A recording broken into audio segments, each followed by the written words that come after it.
Hey, from New Jersey, it's the SNL Nerds, the show where two comics from New Jersey nerd out about Saturday Night Live. I'm your co-host, Darren Patterson. And I'm your co-host, John Trumbull. John Trumbull, how are you doing, sir? I'm doing well, Darren Patterson. I'm doing Are well we as just well. going to use each other's full names the entire time now? Well, I like to be polite when I can, when I know, Sure. I barely know you, so I don't want to. We only have like a business relationship. Yes, I don't want to get too familiar. No, we do not talk off air. It's we Well, stay as far away from each other. There's a lot of hurt on both sides. Things were said. Actions were taken. Neither of us regret anything we said. That we are not backing down a bit. No. To quote the great Tom Petty, I won't back down. Yeah, the scars run deep, you guys. Yeah, exactly. It's funny. Oh man, you're whimsical. I know we are, right? We just riffed that, guys. That was all improv right there. We did. That was like a herald. We did a herald right now. Yeah, that was our long form improv of like 1 minute. Close with the crowd. I know. I did a full minute, guys. Hey, right? I think I'm ready. I think I'm ready for Toronto or wherever. Yeah, wherever improv happens. We're going to be featured players on SNL next year. I'm ready for OI. Yeah. Or IO. Damn it! Fuck! I fucked it up. Yeah, well, that's what we do. That's why our improv's only go a minute. God, I'm thinking. So welcome everyone who's listening. If you haven't heard the show before, we're two nerds from New Jersey. We nerd out about Saturday Night Live. That's what we do. Yeah, I said all that in the beginning. We watch the sketches, we watch the make-em-ups, and then we do this podcast thing, and we talk about what we thought. Yeah, it's an original idea. I don't think anybody else has done it before. So nope, we are the only SNL podcast out there. Don't Google that. That's right. We're it, baby. This week we're talking about season 47, episode 3 from October 16th, 2021, with Rami Malek hosting and Young Thug musical guesting. That's right. Rami Malek, of course, you know him from Mr. Robot fame. And, of course, he played Freddie Mercury in the Queen biopic, Bohemian Rhapsody. And he's also done, like, a few things, like, kind of here and there. He kind of got his start in, like... did you ever see that movie, Short Term 12? It was, like, a small indie film. It had Brie Larson in it before she became big. I'm not sure if I even heard of that film. I'm out of the loop. It was super under the radar. Like, I think maybe, like... It was one of those films. We get it. You're hip. I'm from New York, guys. I don't know if I've mentioned it, but I'm very cosmopolitan. Yeah. Okay. Oh yeah. Wait wow, a Community reference in 2012. Bravo, sir. But yeah, so it's 2021, but okay. What? You said it was 2012. Oh, why? Yeah, that's when people made Community references, but. Yeah, but no. Tell us about this indie movie you saw with him. It was directed by Destin Daniel Cretton, who went on to direct Shang-Chi, which came out this year. Okay. Yeah, it was like a really small indie movie. It had Brie Larson in it. It had who else did it have? It had Rami Malek was in it. It had Lakeith Stanfield was in it. It all kind of took place in this group home for troubled teenagers. It was a very good film. It was really good stuff. So yeah, check that out. But anyway, Rami Malek has been around since then, and he's right. He's in the new Bond film. He's the villain in the new Bond film, No Time to Die. And yes. He's also I've got like a bit of a personal connection with Rami Malek. I've never met Rami Malek, but he and I are alumni of the same University of Evansville in Evansville, Indiana. I'm class of 94. He's class of 03. So. We get it. You go to colleges where famous people go to. That's right. I feel like that, like him being a UE graduate, I think that is a large part of the reason why he's hosting SNL. I feel like SNL, they wanted to send out a message to the SNL nerds and say like, hey, we hear you. We dig what you're doing. We want to make you happy. Here, we're going to have somebody from John's alma mater host the show. just to send a message. Just, you're our favorite SNL podcast. That makes sense. Like I'm Yeah. hoping. I mean, that makes sense because when Seinfeld hosted SNL, like I got very happy because like, oh, he went to Queens College like I did. We're like See? we're like See? brothers. Right. Yeah. Yes. So now we just need like John Favreau to host or Ray Romano, and I think we're good for as far as Yeah, I'm and for concerned. me, it would be Ron Glass from Barty Miller and Firefly. That might be a little difficult because he's dead. Hmm.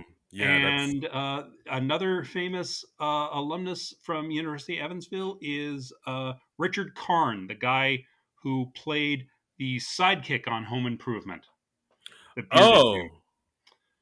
oh Al Borland. Yes, yes, Oh, Al on Home Improvement. I don't think so, So Tim. that Yeah, could still happen, yeah. He right? hosted Family Feud. I mean, he I'm sure he's available. Right, right. Yeah. And I'm sure there are other famous alumni that I'm totally forgetting about, but those are the two that spring to mind. Wow. Ron Glass and Richard Karn. All right. Well, And Al from Home Improvement. Yeah. Al from yeah. Well, hey, SNL talent bookers, if you're listening, and I know you are, we're just saying, get on it. Book Look, Richard it's Karn. no. In all seriousness, it's a really good theater school, and hey, Rami Okay. Malek, the dude's won an Oscar, so Yeah. No, big they're doing things. something right. Big things. And like I think when we first heard he was hosting, we were like, oh, that could work because as we've seen before, people who are mostly known for dramas. Turns out they got a bit of funny comedy bone in them. They can do the Well, yeah, comedies. it's always fun to see the dramatic people uh, kind of stretch and show sides of themselves that you don't often see. And he hits on that in his monologue, and we see that in another way later on in the show. Not to spoil any surprises for Ooh. people who listen to this podcast before they watch SNL, which I don't get it, but I guess somebody must consume the podcast in that way. Do you think? I yeah, I guess you could do If you that. listen to this podcast before you watch any of SNL, let us know about it because that is fascinating to me. That is odd. That's like the people who pour milk in the bowl before they pour in the cereal. Yeah, Like, that's like listening to the commentary on a movie before you watch the movie. yeah, that's odd. That's like reading a book from the last page to the front. Right. Is it like that? That might be a terrible I analogy. don't know. Let's have some more metaphors. It's like rain on your wedding day. Yes. It's a free Yes. ride when you've already paid. Yes. 10,000 spoons when all you need is a knife. That's right. So anyway, should we dive into the show? Let's dive into the show. Well, This that's was been enough babbling from us. yeah, that was enough witty banter, right? Yeah, I think so. I We, think so. I think we've met our legal prerequisite for witty banter. our contractually obligated length of banter has been met. Yes, yes, and we will go back to stony silences after this. That's, So to start off the show, we had football press conference cold open. This was a message from the NFL because there's NFL's been in the news this week. you don't say. You don't. Nothing untoward. I hope. There's a fella in the NFL, Raiders coach John Gruden, who Hmm. he sent out some emails that apparently not good. Yeah. So for those that I'm don't going to know, go out on a limb say they were bad. They were bad emails, you guys. and he should feel bad. He should feel bad. Yeah, I'll go full Zoidberg on him. Uh, Yeah. So for those that don't know, John Gruden was the head coach of the Las Vegas Raiders, and they're the some Las old. Vegas Raiders now. I didn't even know that. Yeah, no, they moved to Las Vegas a while ago. I think Oh, okay. they were in L.A., then they were in Oakland for a while, and now they're in. We're not sports people, so No, yeah. no. There are so many things I don't know. I've never had to Google so many names for like a cold open. Roger Goodell? Usually like there's maybe a senator or two that I haven't heard of or I want to check the spelling of, and here it's just like, oh yeah, okay, I heard about this story, and yeah, Yeah, so for those that don't know, like they dug up some old emails he sent to some few people, and yeah, he's used some not great language, a lot of yeah, racially not great things, and slurs, yeah, some slurs. That's the word. epithets. That's the word. Yeah. Some homophobic language, calling Roger Goodell, I believe, the F word for a Yeah, homosexual or person. as they call it in this sketch, the gay F word, because we want to differentiate it from the other F word. I've never heard the term the gay F word before, so that really struck me. I I haven't heard it, but I now that you say it, I'm sure somebody has referred to it that I was way. like, okay, well, I mean, I definitely know which one you're talking about Yeah. now. No, not the 'Cause- straight one, the other one. yeah, because usually when you say the F word, people think you mean an act of sexual congress, but Ooh, yeah. ooh, coitus. So And this was one of those SNL sort of rapid fire sketches where we're bringing a ton of people in very quickly. yeah, And we had like Colin Jost come in as Roger Goodell. NFL Commissioner Roger Goodell. Right. Before that, we had Cecily Strong coming in as the NFL PR person who Right. prefers to And her remain. name was prefers to remain anonymous, which I liked. Yeah, the audience didn't laugh at that. I don't think they got it, or maybe it was so quick they didn't capture it. Yeah, they're still getting their sea legs. And then we had new cast member. Oh gosh, I write him down as just JAJ. Yeah, It's it's James Austin Johnson or Jaj. James James Austin Johnson. I still don't have that like fixed in my head because it's only his third week. Yeah, no, But you call him Jaj. yeah, Jaj. He's writers coach John Gruden, and he's apologizing for his emails. He tries to play it off. He's like, "Oh yeah, when I said the gay f word, I meant to say frigate, which is like a warship." Right. Like flaming Freegate, that's a warship on fire. That's Yeah. fine. He says, "I never meant to hurt anybody. I meant to hurt them secretly behind their backs." Ooh, ooh boy. Uh, And dude, can I also mention Jaj, brand yeah, new cast member, third time he's in the cold open. yeah, perfect record so far, right? Like he's getting all this screen time. It's like it's He unheard of. Look, he is killing it, and after just 3 weeks, I totally see why they cast the guy. He's a good performer, and he's a great impressionist. He's like the second coming of Daryl Hammond, I think. Yeah, I have seen that like on Twitter, on SNL Twitter. Like people are comparing him to Daryl Hammond. I think I've seen people compare Sarah Sherman to like Sherry O'Terry. She had that Mm, same type of manic energy to her. I can see that. Okay. And we'll get to it at the end, but like after Aristotle's performance at the end of the show, people have been comparing him to like a Fred Armisen type. He has like It's the kind of important that we pigeonhole these people early. yes, Yeah. absolutely.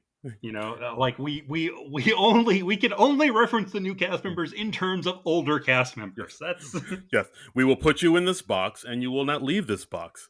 exactly. Yeah. Exactly.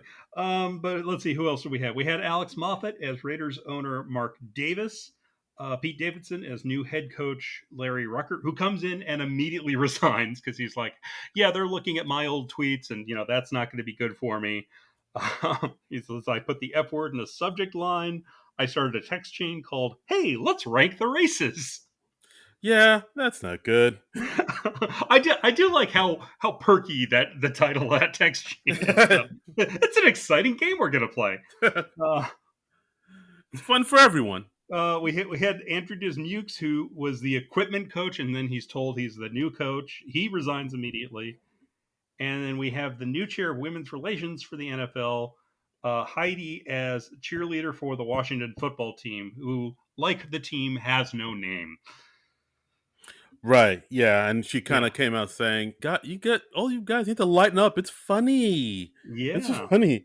And then she proceeded to bring out the new mascot. Um, you know, and because like I think the way they were thinking is, well, let's instead of using like a Redskins type of mascot, let's use a mascot that plays on like a white person stereotype. So they right. bring in Giuseppe, the stinky Italian, Yes, played by Kyle Mooney. and it's Uh, say, hey, mamma mia, that's a spicy meat. I guess it's right. still okay to make fun of Italians in this day and age. If you do an exaggerated Mario accent, I guess, yeah, Yeah, it's fine. mamma mia. And then we have Chris Red come in as Colin Kaepernick, who says, "Oh yeah, gee, if only somebody had warned people that the NFL was racist." Hmm.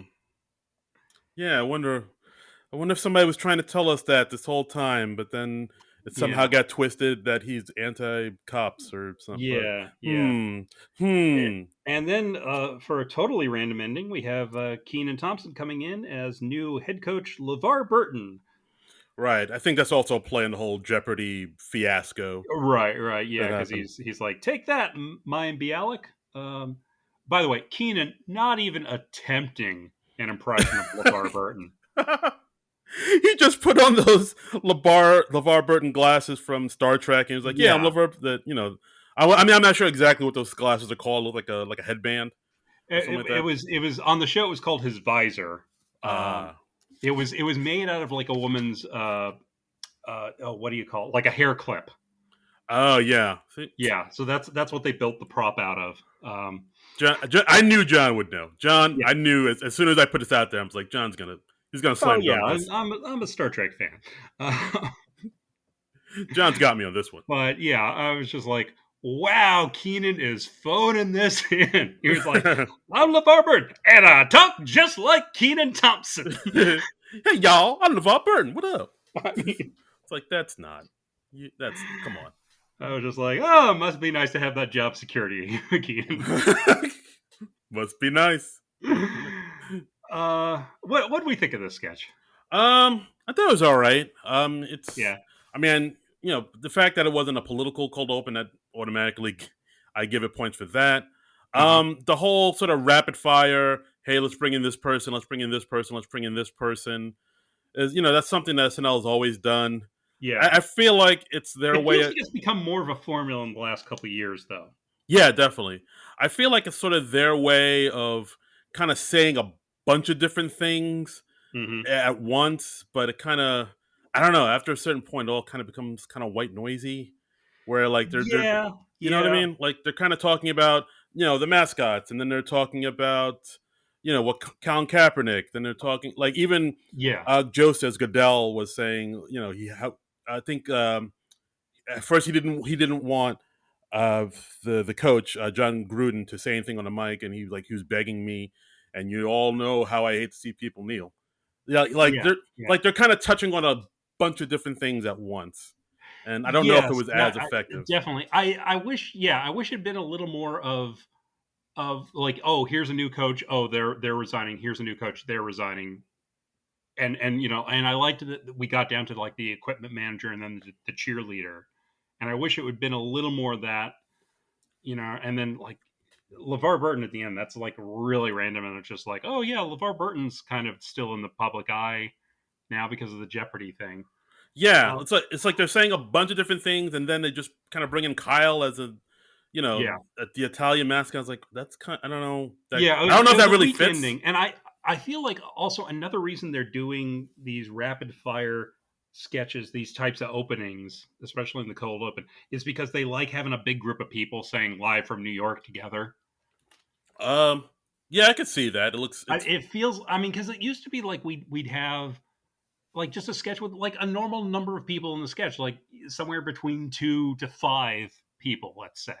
And usually it would just be one person who says it, but now they like doing the big group gathering. Yeah, it looks good in a commercial and on probably on Yeah, like a yearly wrap up of video or something. yeah, It but I feel like that's something they should only be doing once in a while, not every single episode. Yeah, I'll agree with that. Yeah, Yeah, I don't know. I guess it's a way of letting everybody get to say the catchphrase, the I know, I know. iconic phrase. I just feel bad for our friends at SNL Stats who have to like track all that. Yeah, I'm sure they're like, oh god damn it. Okay, god damn it, I gotta count out everyone Uh, who says live from New York and tally it uh, up. put on a pot of coffee. We're gonna be here a while.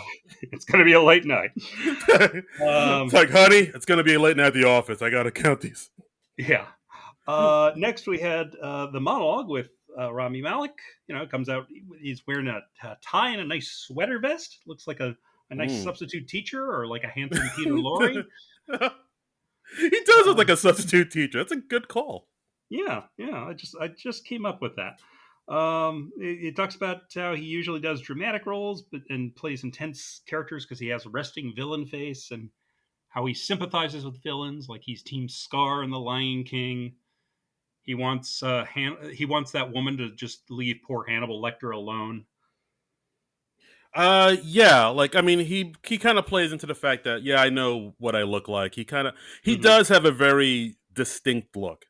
He can Like look he can look creepy when he wants to. I think yeah, that's the nicest way to put it. yeah, he kind of has like that Steve Buscemi, Michael Shannon type of quality where Yeah, you there is a Michael Shannon vibe. Yeah, like you see him and you're like, all right, he's gonna play like a villain or some weird yeah. loner or some unhinged Like something if or other. he just like flips that switch, and then suddenly he looks really creepy. Yeah, He can get those creepy eyes going. creepy. They even had that in like one of the promos where he's like has a staring contest with Ego, and she's like, "Okay, you're a demon man." Uh, Yeah, like honestly, like when he did that little creepy look, I kind of had to look away from the screen. sure. I was like, oh, I But shivered. I like this model. Like I thought it was pretty good. He's got a nice energy, and I feel like it's hard to not be on the guy's side. Yeah, I mean, this was one of those monologues where he kind of gets, and I noticed a lot of especially a lot of the first time hosts have been doing this, where they get very personal in the monologue. They Yes. talk about their background. He talks about him growing up in the San Fernando Valley in Cali. Hmm. Talks about the fact that his parents are immigrants from Egypt. Yeah. He has a Mentioned twin. his siblings. Like one's a teacher, one's an ER doctor or nurse. I forget which. I think it was a doctor. He's the fact that he has a twin brother, which I never knew. I thought that was pretty interesting. I thought that was something he just made up for the gag.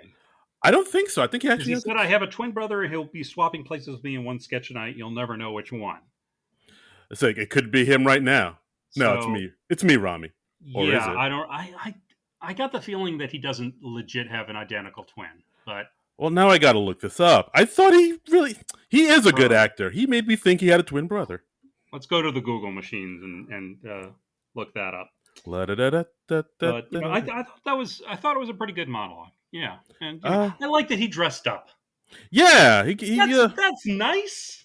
yeah, he does. Look, according to IMDb, he has an identical twin brother named Sammy or Okay. Sammy, who is younger by 4 minutes, and he's a teacher. Oh, okay. Well, hey, there you go. See, he's such a I, good I'm- actor that I thought he was joking. imagine Uh, having him as imagine having a teacher that looks just like Rami Malek. That's that would be funky. Yeah. that's like you got to have that homework on time. And then you go out to the movies, and the movie's starring somebody who looks exactly like your teacher. It's like, oh, I can't escape him. He's everywhere. Well, okay. But yeah, monologue. I liked it. It endeared me to the guy and Mhm. found him charming. I was like, all right, thumbs up, Mr. Malik, thumbs up. Yeah, yeah. So we're getting off to a pretty good start, I think. Then we go into our first sketch, Bug Assembly. Uh, this is what they called Burning Man for the weird kids. Yeah. So basically, it takes place in a middle school. We have Keenan as the principal, Heidi as one of the teachers, and it's basically like the kids in the school dressing up as different types of insects, and Hmm. talking and talk about what type of They, insect they are, they have and to give little factoids about the insects they're dressed up as. We got right. So we we got got a Andrew Dismukes as a praying mantis, uh, Sarah Sherman as a ladybug, Rami as a stink bug, and Bowen Yang as Daddy Longlegs, who comes out and does a dance to a little techno music. right, because yeah. So basically, this sketch is all Bowen. He's making this Hmm. sketch go because like they talk about him being a daddy long legs, and of course Right. he gets very campy with it, Yes.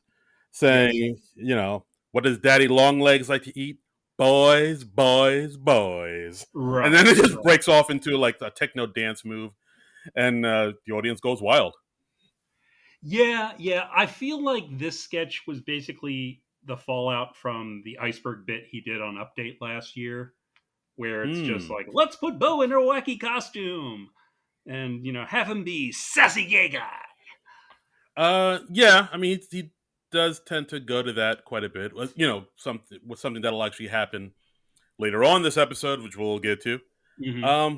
But yeah, I enjoyed it. I mean, this sketch definitely kind of, depending on how much you enjoy Bowen what he does, you'll enjoy this sketch quite a bit. I also got a little bit of a chuckle at the fact that at one point when Bowen's doing like a dance move, he like kind of goes down low on his knees and Hmm. pops back up. One of his legs fall off. I don't think I noticed that. That's funny. Yeah, you can see it. Like one of the legs fall off the costume, and Bowen kind of looks at it like, "Oh, Yeah. that's I a think bummer." Oh well. I think like in and of itself, I think the sketch was pretty good. I have a weird feeling about it because I feel like I don't want to see Bowen get pigeonholed, you know? Mm. Um and because I don't want to see him being just like, oh, the sassy gay guy who comes on and says outrageous things, because I feel like he can do a lot more than that. And I don't want this to become a crutch for the show, you know? I see what you're saying. That Yeah. does make sense because there is a lot of that in this sketch. Like at one Yeah. point, Keenan tries to talk to him, saying, "Hey, Russell, what are you doing here?" And he says, "Don't call me Russell. Call me Daddy Longlegs. Call me Daddy." Right. And then I think Heidi tries to call him Daddy Longlegs, and Bowen says, "I don't want that from you." Yeah, right, right, right. It's very camp. This sketch is very camp. It was very camp, yeah, and yeah, and he does that well. I just want to see him continue to do other things on the show. I don't want to see him just get pegged as that, if that makes sense. No, no, I understand. Like it is, I So guess it would be very easy to pigeonhole him as that because he does yeah, that very well. And I understand what you're saying. It's good to for yeah, him to like sort of do different things. To say, yeah. hey, I mean, I'm not just this. I'm this, exactly. this, I and mean, this. I definitely feel like we wouldn't have been seeing the sketch, or we wouldn't see the sketch in the same form if his iceberg bit on Update didn't do so well. That went viral. I'm pretty sure. Yeah, no, it definitely did. Like that. Yeah, I mean, I think that kind of like blew him up. That was like his breakout yeah, role. yeah. Like everybody was talking about that iceberg sketch the next day, from what I Yeah, remember. I feel like that's why people know his name and all that. So I don't want to see that become his entire identity on the show. No, fair enough. Fair enough. Yeah. But other than that, like I think the sketch was pretty good. I dug it. Hmm. Like he's very good at very charismatic at doing what he does at doing this. Just Oh yeah, I mean Bowen, he's a guy who always delivers. I think in sketches. I mean, whether he's playing the straight person in a sketch, or he's the focus of the sketch. I think he does that well. He can do. He's versatile. yeah, So I want to absolutely, see him continue to be versatile. absolutely, absolutely. All right, so not a bad sketch. Moving on to we got a pre-tape here, Hmm. ladies and gentlemen. It's the Squid Game. Squid Game. Have you watched the Squid Game? I have not. Uh, you have not, right? I have not. Okay, I want yeah, because I want to find out what you thought about it if you haven't seen it. I kind of seen it, but not really.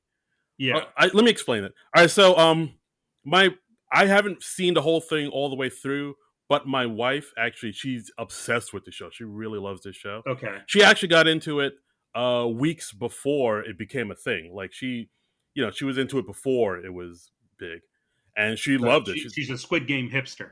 Yes, very much so. Yeah, so Okay. she loved it. She thought it was like amazing. She kept telling me to watch it, and but she warned me like, yeah, it's pretty violent, very bloody, and very devastating, and it's really heartbreaking. But it's really Right. well done and really good. But it's like you'll see there's some moments in this show where it's like it'll really just like break your heart.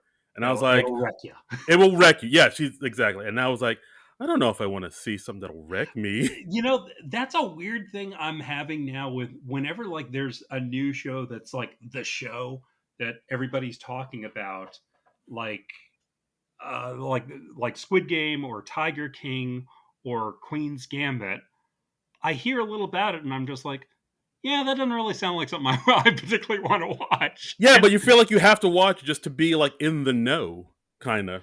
I don't know. I think I'm fine with not going along with whatever the big zeitgeist thing is. I don't. Yeah, I'm I not. I'm guess. not so much of a joiner that I feel like I have to watch the thing. Yeah, I mean, I guess so. I mean, we never saw Game of Thrones, and I feel Yeah. fine. But yeah, so either way, I ended up not seeing because I didn't want to feel wrecked. But my wife kept on watching like all these Squid Game, Easter egg videos and like Oh reaction yeah. video. Oh, so she went hardcore into it. Yeah, like reaction videos and like videos about like what this means and what that means. Like and I watched some of those too, so I was able to sort of piece together the whole show and what happens through that. That's always fun. You kind of reconstruct it from like Yeah. what's entered the public discourse about it. Yeah, but like now it's the show's at this point where everybody's seen it and everybody's talked about how amazing it is. So like now I feel like, well, should I just go ahead and watch this? But like now it's a thing where if I do watch it, I don't want my wife to be like, oh, so when I told you to watch it, you didn't want to see it, but now the whole world loves But it. when Ray from work tells you, Exactly. So like I know what Squid Game's about. I haven't seen the whole thing through, but like okay. I know the premise and So some of the it spoilers and sounds like stuff. you went into this with a lot more knowledge than I did. So Right. Like I mean, I I can mean, break it down for you if you want. well, my I mean, I kind of got the gist of it from the sketch. I think. Okay. Well, what do you think the show's Well, I about? mean, they're playing this game for this huge cash prize, but it's like this deadly game, and it's like you said, it's violent and it's vicious, and there are twists and turns and all that. Yeah, I mean, basic. yeah, my basic reaction to the sketch was just like, oh, okay, well, I'm sure this is a lot funnier if you know the Squid Game. Yeah, I think. Um, Oh yeah. Well, back to the sketch. Yeah. So yeah, this is a sketch where if you don't know anything about the Squid Game or you haven't seen it or you haven't even heard of it, which I mean, if some mhm. like I don't think this will hit for you at all. Yeah, you Which need that context. right, like, and also something else I've learned out about because like I noticed there was this one guy and oh, all right, well, maybe we should talk about the sketch. So basically, it's a pre-tape Pete Davidson. He's singing in this sort of country song. He's singing Right. this country song. Rami Malek is singing It was along like with him. half country, half rap almost, Yeah. Oh, this is another thing I found out. So you probably noticed there was like a third guy in this sketch who had a tracksuit 101. He kind of had like longish hair and like a mustache, like a Uh huh. big white guy, and they kind of focused on him quite a bit. And I was like, who is that guy? He's somebody we should know. Apparently, this whole song was based on a song by a rapper called Big Wet, Okay.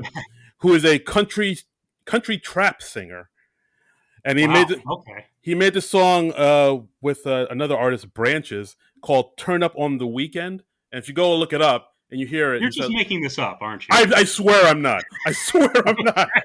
Okay. I'm in Harold, of course I am. No, Yeah. I have a twin brother. No, like, Yes, and but no, it's a song called "Turn Up on the Weekend" by Branches and Big Wet. And if you listen to the verses and like how they're singing, it sounds exactly like this song, the Squid Game song. So they sort of oh, okay, okay. took that song, put it into this video about the Squid Game, and they put Big Wet in it. So that's Big Wet.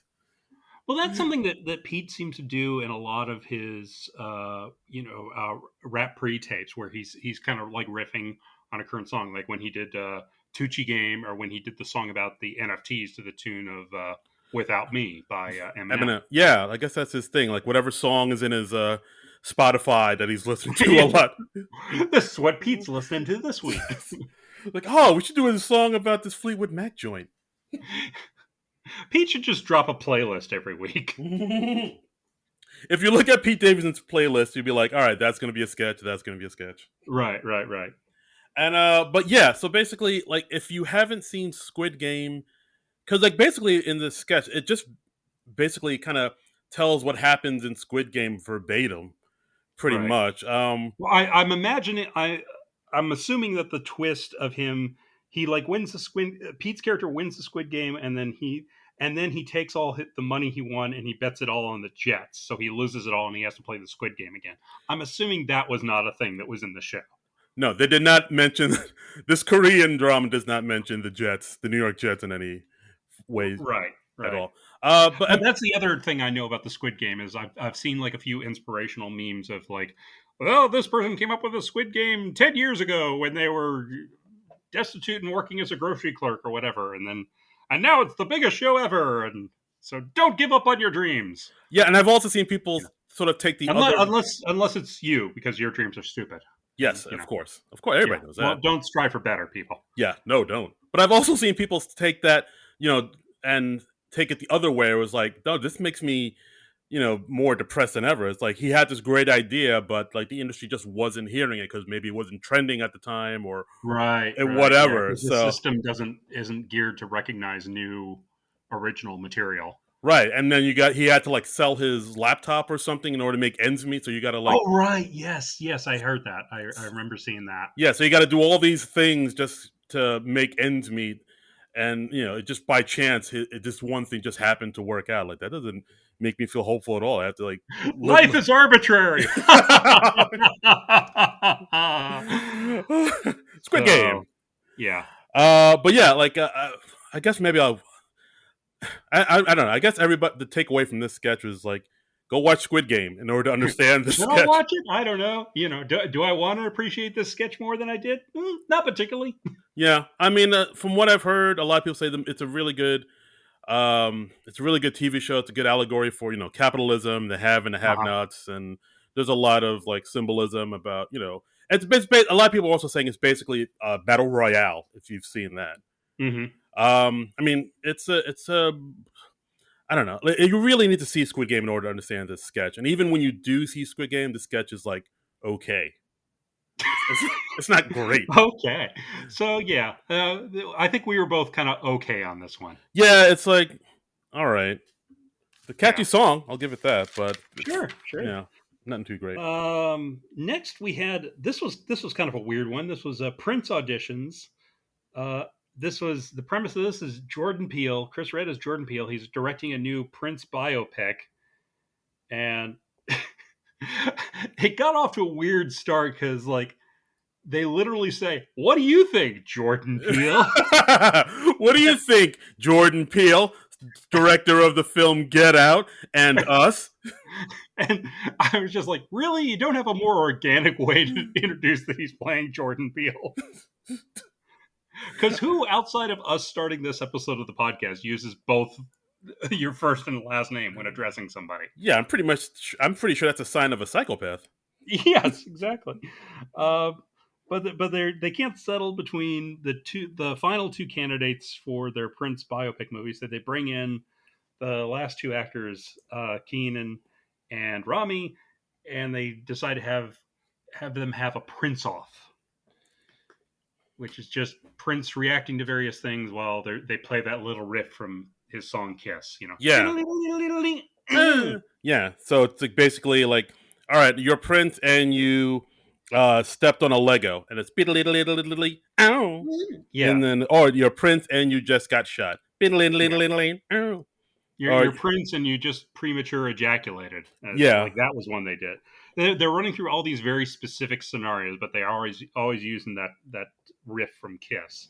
Yeah, and like I thought this part was like, all right. I mean, yeah. And Keenan, he's decked out as like Purple Rain era Prince, and Rami is like a later era, like early '90s Prince. Like the New Power Generation, I believe. Yeah, maybe like Diamond Sign of the Times. Is that around the right time frame? Yeah, I would say that maybe Diamond and Pearls era Prince. It's not as iconic of a Prince outfit, but Rami, he looks a fair amount like Prince. Yeah. So then, so after they do the little Prince off, they decide to give it the role to Keenan. Oh, and that's another thing. Keenan and Rami are playing themselves. Yes. They give the role to Keenan. Which we don't find out until like halfway through the sketch. Yeah, that was a nice little surprise. Yeah. And I think they agree while Rami does look more like Prince and Keenan does not look anything like Prince. Right. They decided to give it to Keenan because he's black and you can't have a white guy playing Prince. Rami mentioned, like, "Oh, thank you very much," and Rami kind of tries to protest that, and he's like, "Hey, my parents are from Egypt, which is in Africa," and they're like, yeah, no, don't do that, don't do that." Yeah, and they were like, "Oh yeah, we got to cast this right because this thing has a twist," and they say, "Oh, let me guess, it turns into a horror movie about racism," and Chris Red as Jordan Peele just goes, "Okay, lucky guess." And then we get a cameo just bursting in. It's Daniel Craig, who comes in. James Bond, his own self, walks on in there. Ba-da, ba-da, ba-da-da. And he's auditioning for the Prince. He's basically dressed like Hamlet, Right. I actually didn't recognize Daniel Craig at first because he's wearing like a hat with a big, not quite a beret, but like one of those Shakespearean type hats with a feather in it. Raspberry beret. There it is. Yeah. There you go. Find in the secondhand store. But yeah, I know what you're talking about. By the way, just quickie recommendation: Warren Zevon's cover of Raspberry Beret kicks all kinds of ass. Go Google that. Really? Oh yeah.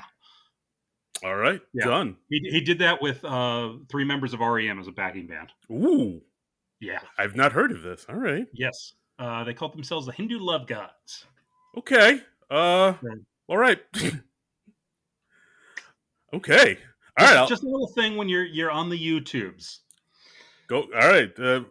Hot John Trumbull recommendation, guys. Yeah, there we go. Yeah, hot recommendation from the mid '80s That's because right. I am hip to the music of today. Now we know what's on John's Spotify. That's right. That's right. I'm dropping my playlist after this after we finish recording this podcast. But yeah, the sketch ends. They just give the part to Daniel Craig because he's James Bond. Right.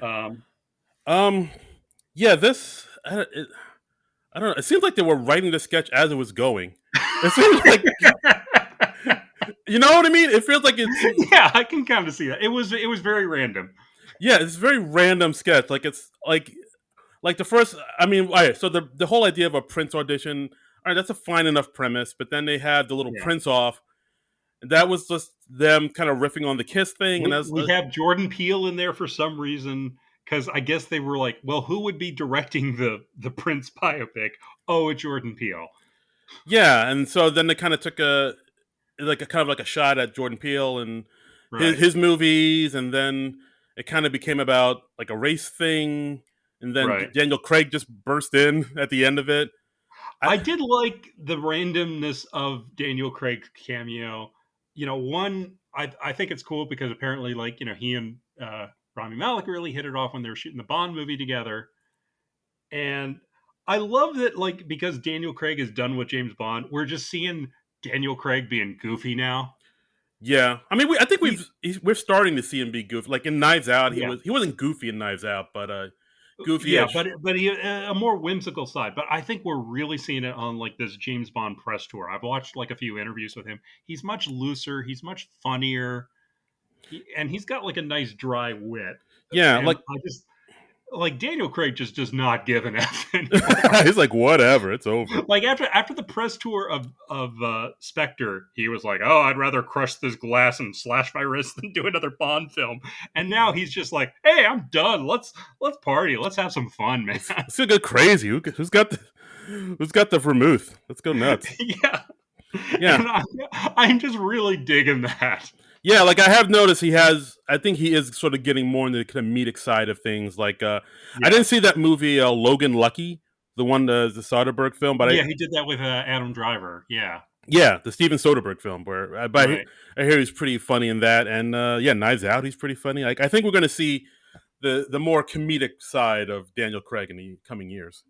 Yeah, I mean, it's got to be an exciting time for him because I mean, he's been James Bond. He's always going to be James Bond, but now he just gets to have fun and do basically whatever he wants. That's right. This is the shackles are off.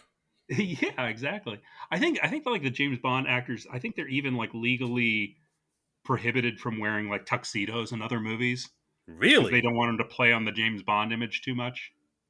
I, Like while they're doing Bond, of course. I guess that seems a He little. can he can probably do it now. Okay, all right. Oh, you mean in the movie? You don't mean like just in real life? Like he can't go. I think he's allowed to wear tuxedos in life. Yeah. Okay, IRL. Yeah. They don't want. I don't think the contracts are that bad. Maybe back in Connery's day. He's like, but no, I'm going to a wedding, you guys. And they're like, we don't care, Sean Connery. Did you read the fine print, Sean? He's like, damn it. Damn it to hell. Damn it, Trebek. This, like you said, this was very, very random. Very, yeah. The sketch I was very like, all over the place, much like our commentary on this sketch. Indeed, indubitably. So next up, we got a little game show sketch. We got Celeb School. Celeb School game show. This is Keenan hosting as Bert Simpson, and he's got two contestants played by Punky, and the other one was Dismukes. Dismukes. Thank you. Yeah, I wanted to say Chris Red, but I was like, no, he was in the okay. He was Wheezy. Yeah, and we had a classroom of celebs. Yeah, I mean, this sketch is basically just an excuse for people to do their impressions. Big impression off. We got Mikey Day as John Oliver. We got Chloe Fineman as Jennifer Coolidge. Strong impressions there. Yeah, I've noticed more and more people are doing like Jennifer Coolidge impressions. these days. That's becoming more of a thing. Yeah. I think we're living in a Coolidge-essence. She was in the oh, what was that show about the resort? I'm Uh, blanking on the name of it. the White Lotus. Thank you, White Lotus. Yeah, and I think she got some buzz from that. So I think yeah, Jennifer Coolidge is back in the public consciousness. And I know from reading that Chris Kattan biography a couple of years ago that he and Jennifer Coolidge used to date. Ooh, Yeah, well done, sir. yeah. All right, It apparently was very important in Chris Kattan's biography for us to know that he has game. I can see that. Yeah, I understand it. yeah. It's like chapter 6. I dated Jennifer Coolidge. Big I'm book. heterosexual, you guys. Chapter 7. It's like, why is it chapter 6 only a page? It just says It's literally one sentence. What the hell? like, all right, it's his book. That we also have Adam Driver. I like they said his voice has changed to protect his identity because Adam Driver's voice seems a little too deep for him. Oh, it is Barry White, baby. It is. It is so deep. But another nice impression by our new cast member, Jadge. Jadge. Yeah, Right. James Austin, Texas. Yes. Too many first names. Yes, too many. I'm just gonna say it's just like have two and then a last name. Yeah, come on, man, get with it. Yeah. We also have Melissa doing her awesome Kristen Wiig impression. Yeah. We had Bowen do a great George Takei. Was it a great George Takei? It was just him in a deep voice, so I just said it was great. Was it not? You're the Star Trek man. You're the Star Trek man. I thought it was kind of mediocre. Honestly, I do think it's weird that we have two underwhelming impressions of Star Trek cast members in one episode. Oh my. Yeah. I'm George Takei. You hear that, guys? Yeah, see, it's an easy one. Harold. We had Chris Red as Lil Wayne. Yeah, we did. It's just Chris Red mumbling some stuff all drunkenly. Right. And then this is an odd one. We have Pete Davidson playing Rami Malek, who's dressed like him as he was in the monologue, which was a nice touch. And then we have Rami Malek playing Pete because they look alike apparently. Right. Yeah. I guess people have been saying this for a while, and I guess they kind of do, but I don't think it's enough. I mean, I could see it when they dressed up as each other, and they did a nice job playing each other. That was fun. Yeah. I did enjoy. I got a kick out of Rami's impression of Pete Davidson because I don't know. To me, it seemed like he was just doing an impression of Jesse Pinkman from Breaking Bad. Anybody else? It's like, yo, Rami Malek, Mr. White. Well, I mean, is there much of a difference between Pete Davidson and Breaking Bad? Not really. It's a very fine line between the two. Yeah. A thin line. Yo, Pete Davidson, bitch. It's like if Jesse was big into the pot instead of the meth, he'd be Pete Davidson. Let's face it. I could see that. Yeah. Yeah. Yeah, and there's not too much to this sketch. There's no real big twist. They just kind of play it as like a regular game show, and they all do the impressions. The sketch is like 7 minutes long, which that's a little too long. It was a long sketch. I felt like we had too many people in the sketch. Basically, we didn't need 8 impressions in this because it took. I looked at when I was rewatching this on YouTube. I looked at the time. It took 2.5 minutes just to introduce everyone, and that's like a third of a sketch. Yeah, I'd agree with that. I mean, Mikey Day's John Oliver, I thought it was okay, but I don't know if it was, you could have cut him out. And I liked his John Oliver impression. I'd like to see him do John Oliver again because I thought the writing was strong on that, and I feel like it was a good impression. Okay. I thought Chloe's Jennifer Coolidge was great. I thought James's Adam Driver was great. Yeah, I mean, there was a lot, but I think I see what you mean. But still, it's like you said, like we spent 2 minutes just introducing everybody and then getting into the meat of I don't think we needed Takei or Lil Wayne because I don't think they added much of anything. Yeah, fair enough. But yeah, I think we could have slimmed down those celebrities.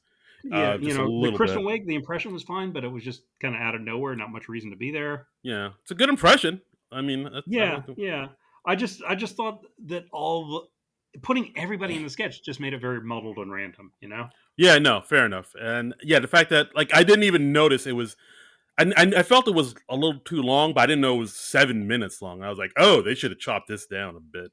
Yeah, yeah. I mean, like half the cast members, half the time, it would have been a stronger sketch. Like like I'd say, like focus on John Oliver, Jennifer Coolidge, and uh, Adam Driver, or make it about Rami and Pete playing each other.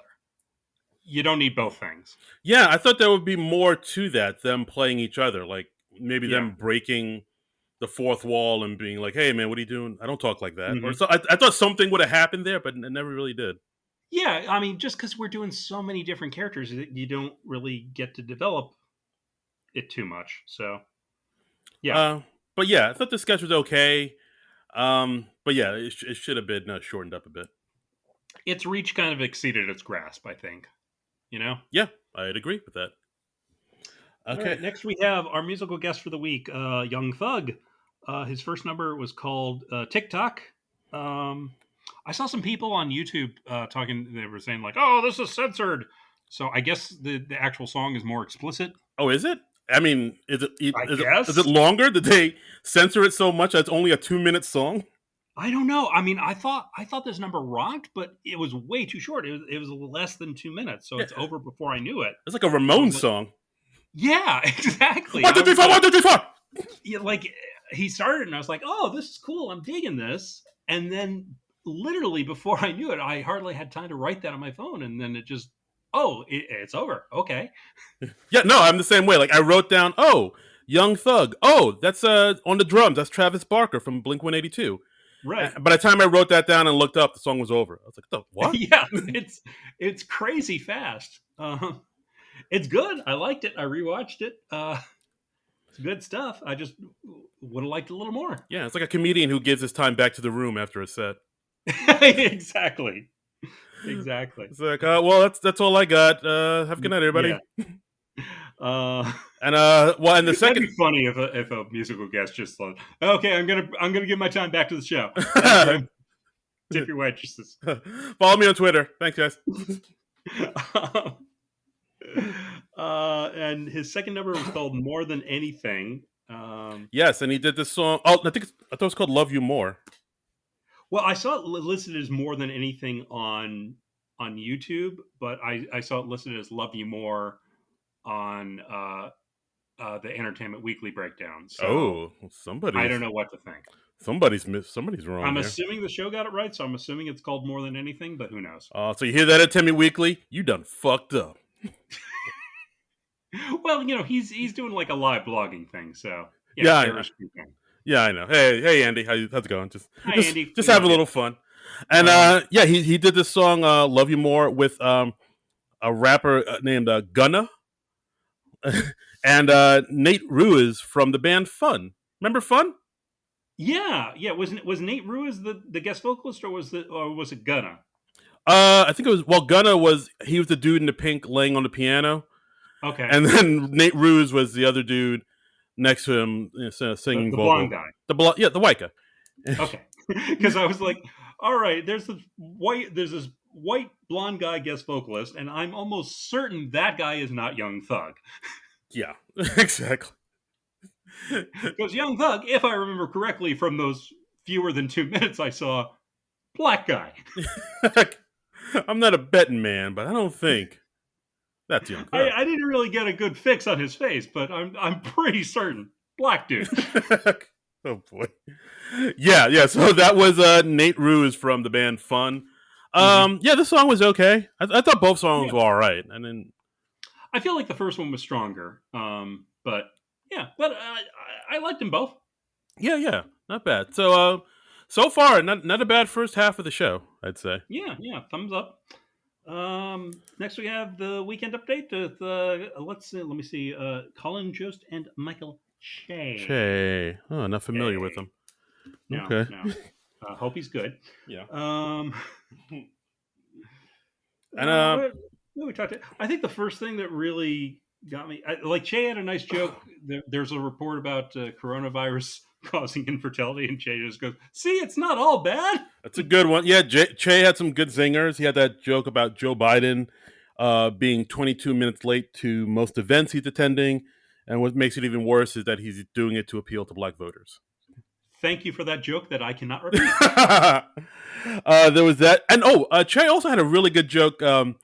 That Ronald Reagan joke he had about like the Ronald Reagan compound being on fire. Oh yes, yes, with and Republicans are pouring water on a hill and hoping it'll trickle down to put out the fire. The audience like applauded. I was like, "Oh, trickle down jokes. That still works in this day That and is a age." terrific joke, man. Like, well done. That is a Um, terrific joke. We need more jokes about how stupid and ineffective trickle down economics is. right on, brother. Yeah. uh, I liked when Jost was saying like, "Oh, hey, you think the coach's emails were bad? Look at the emails that Jay sends me with the subject line: Listen up, honky." I hope to God those were real emails I, I, that Jay sends Jost, and I wouldn't put it past him. yeah, like if he did actually send emails like that, I'd be like, yeah, that tracks. That's on brand. Yeah, I mean, because he literally always tries to get the hashtag cancel Joe's trending. So. Yeah, yeah. I was like, yeah, that's classic Che. And the body of the email reads, "I wish they got you instead of Harambe." Like, damn, it's cold blooded, Mr. Che. That's harsh. I also like the one joke that Colin Jost had about the logistical them having delays with shipping things from the U.S. to China because of the coronavirus. That Yeah. like it takes them double the time to ship things over to China. And he suggests we try bats. Yeah, and because the audience groans at that, Yeah. and like before he even says the punchline, they're like, "Oh," and then he says, "Hey, just hear me out because the last time the bats carried something, it got everywhere real quick." And then they were like, "Oh, all right," but they still kind of Yeah. groan. And I wasn't nuts about that personally, but okay. yeah, even Jones was like, "Oh, is it a pro bat crowd?" What the fuck? Yeah, that was a good comeback. Yeah. So first death segment, we got Bowen Yang again. Bowen's been having a big show this episode. Yeah, he's in a lot. Yeah, and so basically the setup for this one is they talk about how Timothy Chalamet is playing Willy Wonka in a prequel to Charlie and the Chocolate Factory. Or as John Mulaney refers to him in one of his stand-up specials, this Timothy Chalamet son of a bitch. Yes. So that is how I think of him now. As you do. As you do. And yeah, and he's playing Willy Wonka in a new movie because that's what we need is a new Willy Wonka movie. Finally, and the origin stories of Willy Wonka. I've been up all night. Well, I'll take things I never ever wanted to hear about for $500, Alex. How did Willy Wonka get the way he is? I think it might go something like this. I mean, we have Cruella out. Why not just Willy? Whatever. Yeah, and but he's apparently Timothy Chalamet. There's a picture of him as Willy Wonka. He's kind of a fancy lad, so they're calling him Twink Wonka.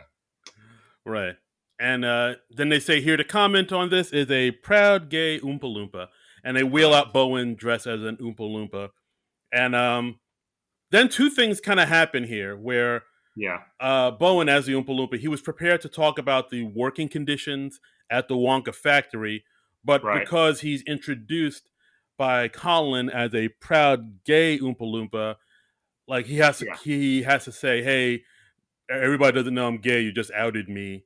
So like now he's kind of juggling two things at once. And he's like, "Well, now I guess I have to call my parents." And he's like, Oompa Loompa land is not terribly progressive. They just got Will and Grace, so they're a little behind the times. Like it's going to be a whole conversation now. Yeah.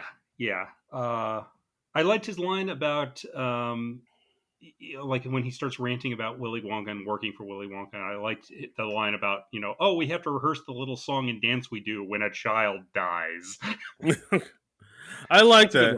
Yeah, I mean, this segment I thought it was okay, but it did kind of take me a minute because like at one minute he's talking about being outed, and then he has to hop over to the working conditions at the Wonka factory. Then he has to hop back over to being gay. It's like he's kind of juggling two topics at the same time, and I was like, I didn't mind that, and I thought Bowden played it well. I also liked at the end where he's like encouraging Colin to come out, and he also was like, "Well, wait, what made you identify me as gay? Like, am I giving off that vibe?" And Colin's like, "Well, you have a lot of product in your hair." And Bowen instantly comes back with like, "Oh, and you just roll out of bed like that." yeah, Colin Joe says he's made up real nice. Yeah, Yeah, yeah, he's a headshot. yeah. I mean, you don't marry Scarlett Johansson by looking like a bag of crap. Oh Lord, no! You comb your hair Yes, when you yes, approach her. You take a yeah. You don't get a Black Widow with bedhead. no, you take a shave in the shower, my friend. Yep, yep, yep, yep. Um, But yeah, I enjoyed this. I mean, Bowen again knocked it out the park. I thought he was, mhm. a lot of funny lines in there. Like he talks about how, Willy Wonka, he doesn't know how to make chocolate. He never touched the machinery. He's an idea man. Like, Right, it kind of right. reminded me of that old that Bill Burr joke. I don't know if it was a Bill Burr joke or if he said it on Conan, where Bill Burr basically says, "Yeah, like is Steve Jobs like the genius we all think he is?" Or is he just a guy who had ideas and told his people Uh huh. to do his bidding for him? Like I thought he was taking that angle about it, which I thought was funny. Yeah, yeah. I think that still counts as a Bill Burr joke. Yeah, all right, that's a Bill You Burr up know, there. the desk material, that's still jokes, Yeah, all right, right? yeah, yeah. Yeah. But yeah, overall, I enjoyed this little segment. That was pretty tight. Colin had a nice line because, like, in the news this week, this was blown up on my Twitter because it's in the comic sphere. They announced that DC Comics announced that the new Superman, who's Clark Kent's son, is bisexual. And Colin had a nice line. They said they also announced that the Riddler has always been down for whatever. And I'm just like, yeah, that seems right. That tracks. That tracks. That tracks. Yeah, I don't recall the Riddler ever having like a girlfriend. So yeah, I think the sexuality is ambiguous there. Fluid. Yeah. He is pansexual, and Mm-hmm. and then we had another death segment with Chris Red talking about important, unimportant things. Yeah, this part, like at the beginning of it, I didn't know where it was going, and I was like, I don't know about. I don't think anyone was supposed to know where it was going. Okay, all right, it's not just me then. Yeah, Yeah. because like it's basically Chris Red kind of talking about unimportant things, like he's talking about blimps, like who Hmm. flies them. Are we sure blimps are even real? Yeah. And so, like at the beginning, I was like, where is this going? And Yeah. then they had Che jump in and be like, hey man, why are you talking about blimps? This isn't what we agreed you would be talking about. You're supposed to be talking about that other thing you said the last The time you were on. last time you were here, and then it comes out that they were talking about at the end of a segment Chris Red did in February of 2020. He says, like, real quickly, as like they're signing off, he says black people can't get the coronavirus. Right. I think once that hit, I was like, oh, okay, I see what they were doing here. But I mean, up until that point, I was enjoying it. It was basically like Chris Red talking about other things other than the thing that they wanted him to talk about. Like Right. a lot deflecting. He's trying to avoid the subject, which I get what they were going for, but I just thought it was weird when they got to what the subject was because I was like, okay, whoa, you're going back to February of last year? Yeah. Who the F even remembers that? I don't remember yesterday. Yeah, no, I mean, I mean, it was. like the 10 p.m. rerun this week was Daniel Craig's show from last March, and I was watching this, and I was like, this feels like a million years ago.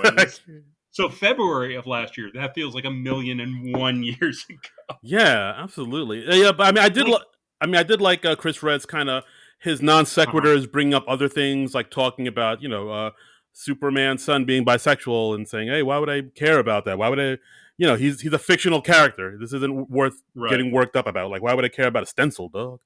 And right, yeah, and him saying, that's a good "Hey, line. yeah," and him saying, "Hey, Colin, can I smoke weed at your house?" Like a lot of those things got chuckled out of me, but I was like, "Where is this going?" And then it's like what you said. He hit with them showing Yeah. footage of him on the episode. If you want to go back and watch it, it's from February 29th, 2020. It's the John Mulaney David Byrne episode where Oh, okay. where Chris Red says after his segment, like as they're applauding him off, saying, "Hey, black people can't get coronavirus." Yeah. Like It's just that part, that revelation didn't really hit for me because I didn't remember that at all. Me neither. No one does.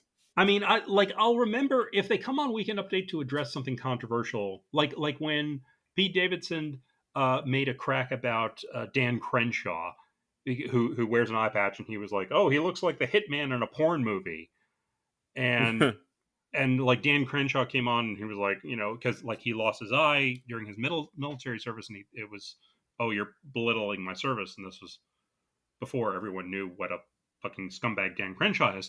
Ooh, oh boy. Like there we're addressing it the next week, so it's like fresh in people's minds. But here I was just like, I don't remember that, and if you hadn't brought it up, I never would have I feel like thought this. anything about Yeah, it. I feel like this is something like maybe an intern kind of had to do an assignment and look through old footage for something and just came I mean, did across this it. blow up on the internet somehow this week No, or it something? no, it just came out. No one remembers this. I mean, it's It's so, yeah, it was just so weird and random. yeah. I mean, it's funny in hindsight to hear that now, but yeah, you Yeah, like no one like if you didn't make a sketch about it, no one would have remembered it at all. yeah, it was February 29th. Who the f knew? Yeah, you who know, knew? who We knew? were all living our lives, no mask, our face in the wind, going outdoors, all fancy free. I did a show on March 15th. I mean, it was late enough that I was like, should I be doing this? I don't know if I should be doing this, but that was like 2 weeks later, uh, and I did that. So yeah, nobody knew anything. yeah. But other than that, I thought the sketch was all right. I mean, Chris Red, he's likable and he's funny enough to carry this. Yeah, I got a yeah, kick out of it. yeah. It was good, but it was just weird. It Random, was, yeah, just very meandering. I thought, okay, by design, of course, but of course. And next up, we got a hypnotist, mhm. Linus Minus, no relation to John Minus, and No. Roy. Linus Minus is played by Mikey Day. Roy is his volunteer, played by Keenan Thompson. Oh, I've heard of him. Yeah, he's been around. He's done a few Yeah, things. and Roy is a security guard at SNL, and yeah, Linus Minus puts him under, and he's like, "Oh, I got him a little too relaxed because Roy wet his pants." Yes, and he says, "All right, And when you wake up, you'll." And he woke him up from the trance, and of course, he was immediately upset. Like, "Hey, why the hell are my pants wet?" He immediately puts him right back to sleep. right, and then he tries to make it so he's okay with his wet pants, and then he's like, "Oh, hey, oh, this happened because I have a thing going on with Zendaya." Um, Yeah, I thought this just was a weird, weak bit to end update on. You know? yeah. I mean, I think this is one. Again, this is one of those things where it's up to the cast members to really elevate the material. Like, if you really like Uh-huh. seeing Keenan do his thing and Mikey do his thing, you'll like this a little bit more. And I thought this, yeah, I thought it was all right. Mikey's so good at being a straight man, and Keenan's just so good at being Keenan. Like they're able to elevate it a little bit and make it pop a little bit. And it is Yeah. nice, sort of a silly, fun type of little death segment. But yeah, I thought it was okay. I personally, I would have ended with the Oompa Loompa thing on the death segment because I thought that was by far the strongest of the three. Hmm. Yeah, I could see that. I Like, might I might even cut one personally, but all right, yeah, three death segments is a lot. this weekend update was a little bit longer than usual. Yeah, I think so. Yeah, I'll look at the numbers, but this felt a little bit heftier than normal. yeah, could be. It was jam packed. Yeah, but other than that, weekend update not bad, not too bad. Yeah, pretty solid overall. I felt like the death segments could have been a little more, but particularly those last two. But whatever. Yeah, I hear you. Uh, Next up, mattress store. Mattress store. This is Rami and Adie Bryant, who we hadn't really seen much of it in the show up until this point. They're a couple. They're testing out mattresses at a store called Sleepytown, USA, Mm-hmm. and they're torn between two mattresses. They're trying to decide, and Bowen is the straight guy in the sketch, is like playing the guy trying to help them, but Yeah, they're an odd couple. yeah. So like basically, they're like, oh, let's try out these mattresses. 80 lays down on a mattress, and then I think Rami explains, yeah, sometimes I come home late at night after work. So, and Right. like when I get in bed, I wake her up. So like, just want to make sure Right. this match is okay. So Let's they let's test out. test that. And then they stage a mock fight where she's like, You reek of vermouth and whores." Yeah, and And then- it's basically a lot of that, like them sort of recreating what would happen if this was actually their bed. right. Um, them getting into passive aggressive fights, like them saying, "Oh, Very specific fights too. yeah," like 80 saying, you made a fool of yourself at the party. You kept talking to Angela, and Angela's a bitch." And Right. and then Rami just saying, "Am I on trial here, you nagging shrew?" Right. Right. There's a cool throwaway line where 80 just says like, "Oh, you spend 3/3 of your life in bed," and Bowen's like, "I'm positive I didn't say that," and he's just trying to endure this weird couple as best he can. I like what Bowen did in this. Yeah, I Uh, won't. they get on another mattress and they start to initiate sex, but then 80's like, "Oh, I'm tired," so then Rami's like, "Oh, I'm gonna just start jacking underneath a blanket." Yeah. And she's like, "Are you watching porn?" And then it becomes like this big argument between the two. Uh, Yeah. I mean, I'm gonna say it's sketch of the night. I really dug this one. Sketch of the night, definitely. I mean, I love how they randomly snuck in the name of the store. They were like, "Are you watching porn in our brand new Sleepy Time bed?" Yeah, and towards the end, I like. This one part at the end where they're pretending to sleep in bed and they're going through Mhm. this, this mock thing, and then they wake up startled, saying, "Oh my God, there's an intruder in the room!" And then Rami Right, says, "Let me get the gun from underneath the pillow." He right, lifts up the pillow. There's a gun there, and he just pulls right, it out. right. And then 80 says, "No, no, get the killing gun." And then they reach into the other pillow and pull out a shotgun. Yeah. Just guns just come out of nowhere. He kills the intruder. She gets horny for him. Do me like I'm in adult detention.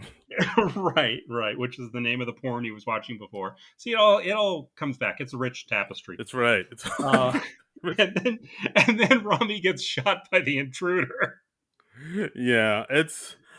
This is a wild one, but I mean, it's But I really love this. I thought it was a strong script. It escalated nicely. The performances were great. Yeah, definitely sketch of the yeah. night. This one was a hoot. I give it all the thumbs up. This one was Who great. wrote this one? Do we have that? Let's look it up. Let me see if I can find it. But yeah, Yeah. well, here while we look this up, this Hmm. is our favorite of the night. We'll go on to the next sketch, the 10-1. Ladies and Yeah. gentlemen, we got Angelo. Angelo. This is Cecily Strong and Daniel Craig making a surprise comeback after his cameo earlier in the night. Yeah, I mean it's good that he makes an appearance because SNL, they don't have too many cast members that could do this. No, no, they don't. They're not like 20 cast members deep. Nope. We got to call in James Bond. Da da da da da da da. But I like that Daniel Craig is apparently becoming one of those people that they just call because I rewatched, like I said, I rewatched the Daniel Craig episode from 2020, and he mentioned in his monologue there he lives in New York City now, so I guess he's local, Oh and they really? just call him up. Oh wow, I didn't know that. Like I said, we're seeing goofy Daniel Craig now, so he's just game. Okay, fair enough. Fair enough. So yeah, so they're a couple. They're having a night out, and Cecily's very excited to see international singing sensation Angelo with Aristotle Atari playing Angelo. That's right. Yeah. New cast member getting a sketch to anchor. This was his first big showcase, I would say. Yeah, I would say so. And so basically, the hook on this one is that Angelo is a singer who can take any word suggestion from the audience and make an Mhm. entire song around it. Right. That's the premise. So Yeah. he comes out and he says, "Oh, a word suggestion, please." And And Daniel Craig gives him bicycle, right, and Angelo makes him repeat it a few a times. say for me, Bicycle, a say for me, bicycle, a say for me. bicycle. Oh, okay, okay. And then he goes. He kind of Yeah. softly sings a song that doesn't have the word bicycle in it at all. Right. Right. And they do this a few times, and it's the same song every time. Yes, tonight. And he's not even like inserting the random word. He gets the words bicycle, banana, road trip, And then towards the end of the sketch, Daniel Craig tries to throw him with mesothelioma, and the joke there is like he immediately knows the word mesothelioma, which I can barely say. Yeah, and of course we have Rami Malek come in as the interpretive dancer Todd, who accompanies Right. Angelo, and but he basically is the same thing where they don't really understand the words that they're given, and they Right. just kind of. And when he dances, he barely moves. Yeah, I didn't know if that was Rami Malek missing a cue, or that was him actually in character. Like, No, I think that was just his character. It's like, the first guy barely sings, the dancer barely dances. I think that was the gag. right? Okay, all right, that makes sense. I mean, but this was very much in that genre of sketch that SNL does once in a while, where it's like, something weird is happening on stage, and we're here in the audience commenting on it. This thing is weird. It's definitely weird, and actually, this is something I found out about. Like this character that Aristotle did. This is actually a character he's done before numerous times. He's actually done it at when he did Just for Laughs New Faces this summer in August. Then This honestly had the feel of something that grew out of somebody's stand-up act. So I'm not too surprised to hear that. yeah, I actually put in my notes, was this something from his stand-up act? and sure enough, what you can actually see the video up on YouTube, like him doing this exact same thing, like getting Okay. All right. suggestions from the audience at Just for Laughs, and the audience loved it, and people seem to love this sketch too. It's definitely offbeat. It was an odd one. This one. So it's not like Justin's Trump sketches, which have all been scrubbed from the internet now that he's on SNL. Oh no. This one's still around. I did like how towards the end they just go into the song "I Want to Know What Love Is" by Foreigner. Dude, I'm always happy to hear a sketch end with any Foreigner song. I want to know what love is. I've been waiting for a girl like you. Double Vision. You are all about the Foreigner. I mean, if people learn one thing about you, learn this. Their songs are amazing. Darren Patterson loves the Foreigner. I've been waiting for it. Oh my god. Oh, it warms my heart just thinking about it. So, I mean, I was so on this. I thought this was honestly more weird than funny, which is, that's totally the 10-to-1 sketches brand. Whereas that's where you put the weird stuff. I thought Daniel Craig was good in it. I say let's make Daniel Craig a new cast member. He lives in New York. He's local. He's there. He's tan. He's rested. He's ready. Yeah. Let's get Daniel as a cast member. Let's have him be the new Alec Baldwin and have him show up every week. Dude, I'm totally fine with that. I want to see what Daniel Craig's Biden is like. Ooh. Let's not go down this road. Okay. We're trying to have a new. Let's not give them ideas. We're trying to have a better future, a better tomorrow. That's true. John, let's not repeat the sins of the past. I'm just saying, I'm always happy to see Daniel Craig. Yeah, no, he's great. He was actually pretty good in this sketch. Like I also like because in this sketch, it's Cecily's being very enamored by Angelo, and Daniel Craig not quite getting it. Like, why is he such a big deal? Yes. And at one point he says, he whispers kind of softly when he's singing, I don't understand him. And then Cecily just, defends, saying, well, he's not from this country. And Daniel says, well, I'm not from this country, and you can understand me. And just Cecily just... Yeah, because Daniel Craig's just doing his regular accent. Right, and then Cecily just deadpan looks at him and saying, actually, no, I don't. Right. I thought that was a funny line. They have, Daniel Craig and Cecily Strong have this weird but cool chemistry together. I liked seeing them as a couple. Yeah, I mean, could Daniel Craig possibly be a future 5-timer? Well, he's hosted twice, I think, and it was I think he said, if I remember right from rewatching his monologue last night, I think he said it was 8 years or something between his hosting. But I mean, I guess he must be on good terms with the show if they're calling him in for a cameo, and he must be tight with Rami Malek. So yeah, and I'd love to see him keep popping up on the show. I just think it's fun. Yeah, no, absolutely. It's he's good stuff. I was like, oh, this Daniel Craig guy, he's got the comedy chops. He's got some chops, right? Yeah. Absolutely. And yeah, I mean, I thought it was very interesting to see this brand new cast member anchor this sketch, especially like a character where he's kind of whispering throughout most of it, and he's kind of whisper singing. Yeah. So I mean, this, I don't know, it's a sketch that could go south really quickly if you're not. It's nice to see the new people get a showcase and show what they can do. I feel like I want to see a little more of what Aristotle and also Sarah Sherman can do. I'd like to see them get a few more sketches showcasing them, but they're doing very, very well for new cast Yeah, members. I mean, JAJ, he's getting all the hits right now. Like, Oh yeah, no, I mean he's solid, and I feel like he's already well established on the show, and I feel like he's going to be on the show for a long, long time. I don't want to jinx him, but right. But yeah, like I think now that he's pretty much established himself as like the go to guy. Like mhm.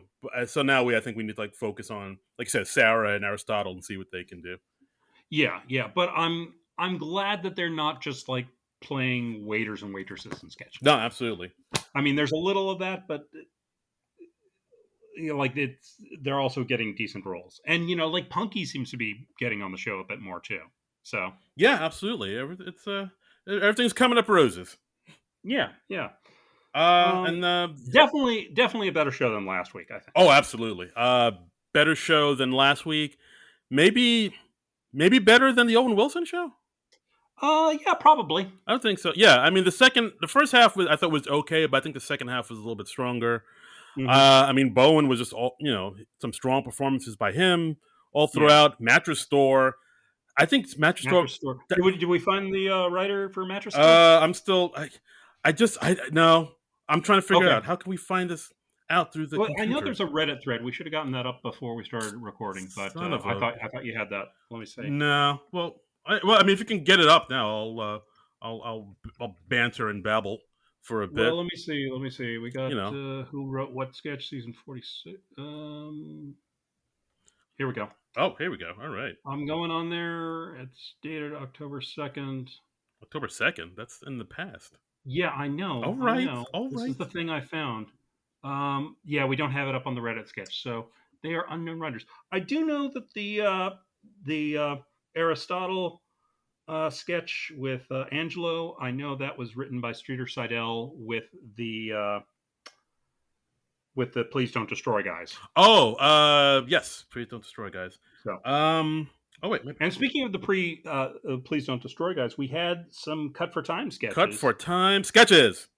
Yeah, we had another pre-tape with Please Don't Destroy called Rami Wants a Treat, which is just him meeting with the writers on Thursday, which seems a little late to meet with the writers. Just a little bit. I mean, I don't know how that machine runs, but I would Well, assume by Thursday everything's pretty much set in I stone. don't want to tell you how to do your jobs, SNL, but maybe meet with the writers on Monday or Tuesday.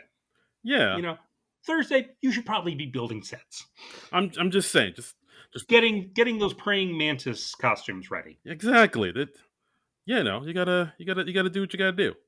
Yeah, but he meets up with the Please Don't Destroy writers, those three guys that we saw the other week, and they all agree that Rami's been on very good behavior. So he says, "I deserve a treat," and they give him a treat, Oh, yeah, I and think they give him like a mouse pad or something because it. they do. They give him a mouse pad. It's just the thing they have on hand, and he wants another treat, but they don't. They don't want to give him one. So he starts behaving badly, Ooh. and uh, this is better seen than described, honestly. But I wish they'd kept this. It's very quick. It's only like 2 minutes, but fun stuff. Yeah, absolutely. It's again, I do wish that they kept this in. I thought this was pretty funny. It's good to see these new young folks coming in here. Like I swear, like once they came in, there was like a burst of new energy that I think the show really needs. So like I really Uh huh. kind of wish that they maybe put this in and in place of maybe like the Squid Game pre-tape. But Yeah, I understand why they kept the Squid Game in because it's like current and it's people are talking about it, so you got to put and it it's in. Pete Davidson, And it's so Pete Davidson, so you got to put it in. you want to establish you want to showcase the established people over the newish people usually. Yeah, I But get it. I feel like it was funnier than a few things that were in the show. No, it was definitely funnier. Yeah. And Um, then Another cut for time thing they had was brutal marriage movie. This was like a fake movie trailer with Rami and Heidi as a couple whose marriage is falling apart. From the producer of Marriage Story, the studio behind Scenes from a Marriage, and the stunt team from Blue Valentine. Right. So basically, it's like a movie, a trailer that sort of plays on the trope of all those indie movies and TV shows about like a couple breaking up or going through a troubling marriage. Um, He needs to know that I fought for you. Like that. Like that sort of thing. I did not see. I did not see that coming. Thank you, sir. That's right. I resurrected my Adam Driver Wow. impression. Wow. You're welcome, America. Oh, bravo, sir. Bravo. But yeah, so it's basically playing on that trope, and of course, we're talking about with two actors who fully expect to get Oscar nominations for this. Right, right. Uh, And the movie, as they say, like this is basically narrated. Uh, they're saying it's about what a bummer it is to share your life with another human being. yes, directed by a man who is currently going through a divorce. And now he gets to decide what happens, which I think was similar to what the director of Marriage Story was going Oh, through. no, no, That was. Noah Baumbach. Yes, I believe that was the case. Yeah, I think a lot of people said that it like that movie mirrored very much his own divorce and what he was going Right. through. Yeah, I love Yeah. this I really wish they kept this one in. This was really sharp. It's similar to like when they did the lesbian period drama thing, where they're just like, we're going to just spoof this general genre of movie and get really specific with it. And I really liked it. Like they had Heidi as woman who loves to drink wine and dance around, Yes, and and man who loves to get petted. yeah, like guys, if you get a chance, watch this cut for time sketch. It's really funny. I really wish Right, they put it right. in. And never forget, the therapist will be black. Of course. Which apparently is a trope in these movies. I don't really watch these movies. Do you watch a lot of the marriage falling apart movies? No, not so much because I'm trying to keep things here together. I don't Right, I sure, don't need to see sure. I don't need to see all that. I I don't mean, need I to. know you're sharing your life with another human being, so apparently it's a bummer. Yeah, no, everything's wonderful, everything's great, and we're gonna be together forever and ever. Well, that's good to hear. I'm glad to hear that. Yeah. I just hope you have a good black therapist if that happens to go south for you. Got her on speed dial. Yeah. Okay. And amazingly, yeah, again, strong sketch. Wish it had been in the show. And then amazingly, third cut for time sketch, super hosts. This is Melissa and Mikey as a couple. They're going to an Airbnb, and Cecily and Rami are the couple that own the Airbnb. Right. And they really want a badge on their profile when like the hosts go above and beyond to give them a good experience. Right, and yeah, I like this sketch too. I thought it was, Yeah, I mean, it was I like the energy that Cecily and Rami were bringing to it because they were like sort of very eager, awkward super hosts. They were doing things like, oh, we scrolled through your Instagram and saw that you like pepperoni pizza, so we got you a pizza, and we hmm saw that you had a blue shirt, so we got you a pair of blue pants. And, it's one pair of pants, but it's for the both of you. yeah. And it's just a pair of jeans, Yeah, but they call them blue pants. pants is funnier than jeans. I'll give them that. That is true. Pants is a funnier word than jeans. Uh, This is yeah, I think I a want. little comedy tip, guys. Right, that's right. This is comedy 101, people. We'll give, They're like, we looked at your Instagram. We saw you like pizza. Here's a pizza with pepperoni, like in the Instagram. and we saw you were having issues with your psoriasis, so we got some medication for that. The medicated body wash, yes. Yeah, And they're like telling him about the Airbnb. This is where we lost our virginity to each other, and it happened like very recently, like a week ago. A week ago, yeah. At one But I point, like it how halfway through the sketch, Rami's character's name just randomly changes from Toby with an I to Josh. yeah, And and they just go, "Wait, I thought your name was Toby with an I." And he's like, "No, it's Josh." anyway, And it just gradually gets more and more disturbing. Yeah, I like this one. I thought it was good.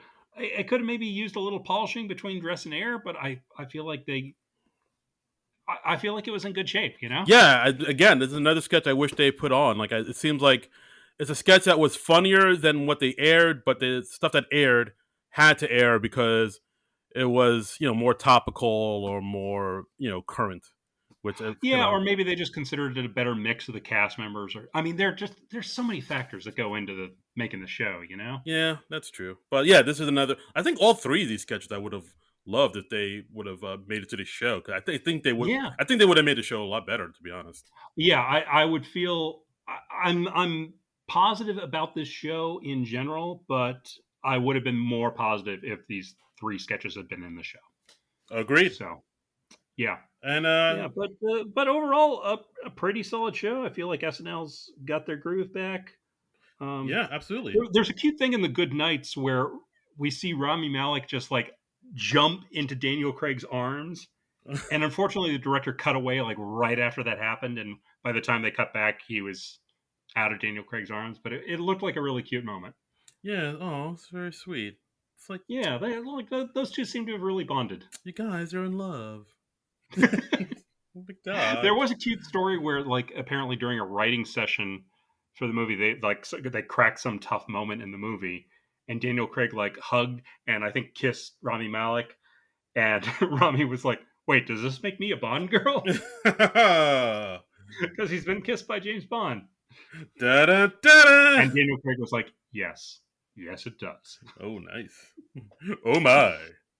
So But yeah, overall, I would say this is a pretty good show, pretty solid, and pretty good show. Yeah, yeah, pretty, absolutely, pretty, pretty, pretty good. Pretty pretty, good. I'm pretty, gonna go Larry David with this. pretty, Pretty, pretty. pretty, pretty good. Yeah, and so yeah, that's our show, guys. And as always, we put out the word on the Twitters, Yes. in the Twitter sphere about what do you think?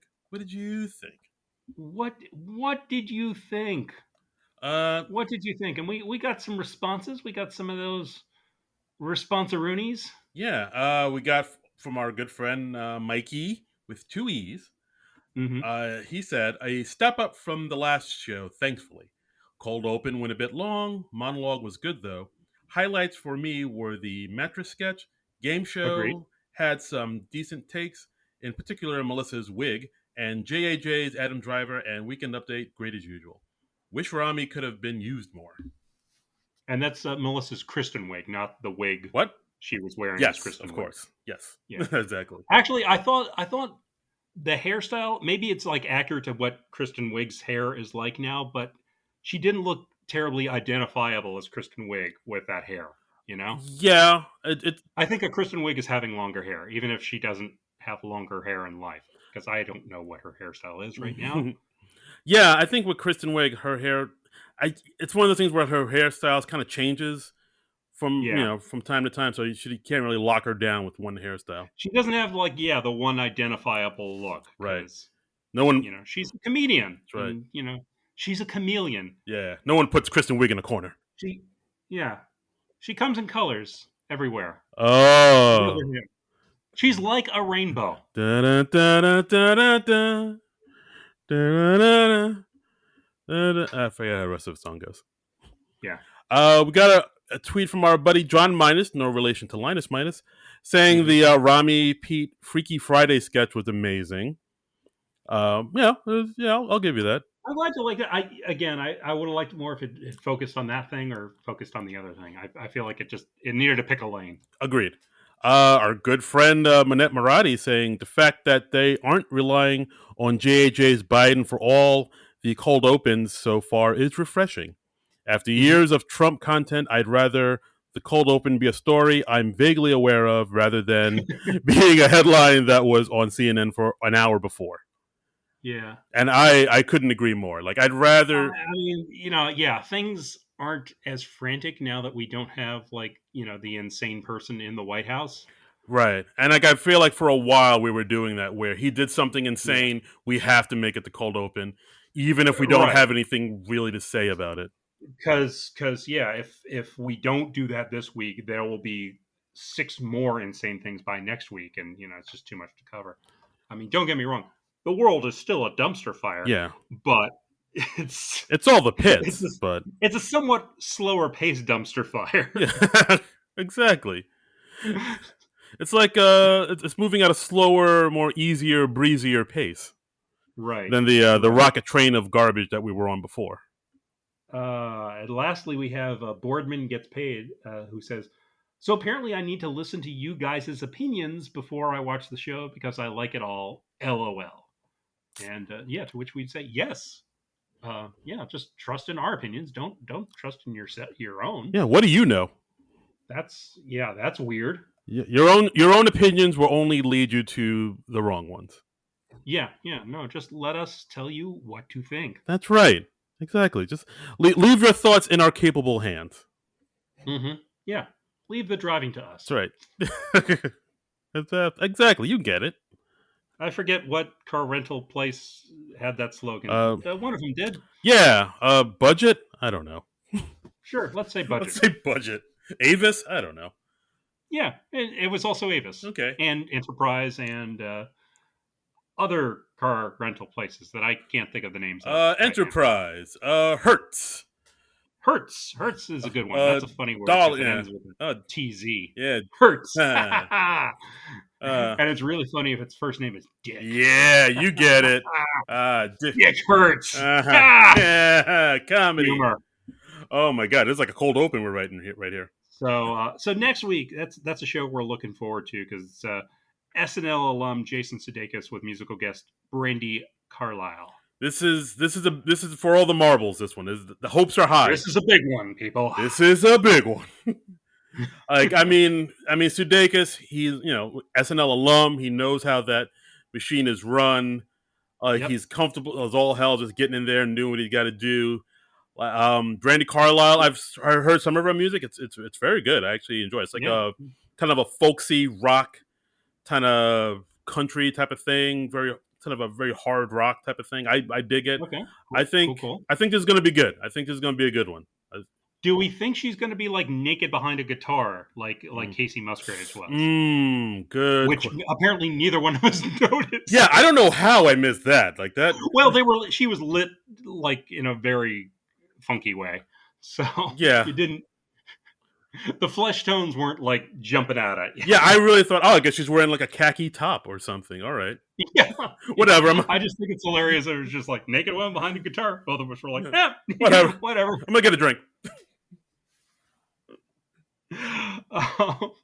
Totally. But are there any Jason Sudeikis characters you'd like to see make a comeback on next week's shows? Like old bits of his you want to see him resurrect? I don't know. Like, I don't know if he had too many like recurring. I mean, aside from two a-holes and of course Biden, I can't think of too many. I always loved his Biden. It'd be fun to see like maybe dueling Bidens, yes, or something like that. I always actually this last week or maybe the week before, I was rewatching some of Jason Sudeikis' appearances on Weekend Update as the Devil. Oh, that's right. And those were always good. Like another sports controversy with the Joe Paterno thing. Where like even the devil was offended by it, and Sudeikis had this great moment where he just gets up and he's like pounding the wall and he's like, "Do you hear this? Do you hear this map?" And it was just hilarious because it felt like an improv bit, even if it wasn't. It felt like, but he's outraged and he's yelling at the map on the wall. I just loved that. I'm so angry at this map. Do you hear this map? Yeah, I forgot about the devil. Like that could work. I could see him bringing that back again. Do you think we're going to see a Ted Lasso parody of some kind? I feel like we probably have to do that, right? Yeah. Again, it's in the zeitgeist. It's what people are talking about. Like I imagine we'll probably see a Ted Lasso parody of some or at least a mention of it somehow. But it's always nice when a cast member comes back to host the show because they can always just kind of fall into the show seamlessly because they know how it works. They've got established bits that they can do, and it's always fun. I mean, it's always just fun to anticipate because it's like old home week, Yeah, absolutely. It's great to see those people come back. Yeah, it's like coming back to your old high school. Do you think we're gonna get any of the old the cast members that were around in his tenure come back and make a special appearance? Oh, that's possible. Hey, Seth Meyers, Fred Armisen, they're usually on hand. They're in 30 Rock, so that's possible. It's very possible. They're buddies. Maybe a Will Forte. He did. It would be great to see Will Forte. Bill Hader. Always up for seeing the Bill Hader. Yeah. Yeah. So I mean, yeah, pretty much anybody from that era, I'm cool with. yeah, but I mean, either way, I'm hopes are high for this one. I'm really looking forward to this. Like this is, I got a good feeling. Like I say this now and I jinx it and I come back when we record and I'm Yeah. like, oh god, that episode. What the Look, fuck? man, most anything they do with Jason Sudeikis, I'm gonna be cool with because I'm gonna get to watch Jason Sudeikis be funny for an hour and a half. How's that not gonna be cool? That's very true. That's right. You know what, Yeah. man? You know what, man? You're right. Yeah. I mean, we're gonna at worst case scenario, we're gonna get like at least a couple sketches that really make us laugh. I'll give you that. Yeah. Yeah. Yeah, and that's if they have a really off week, and I don't think they're going to because it's Jason fucking Sudeikis. Yeah. Come on, Daddy Sudeikis. Come on. Yeah. You know what he eats for? You know what he eats? Boys, boys, boys.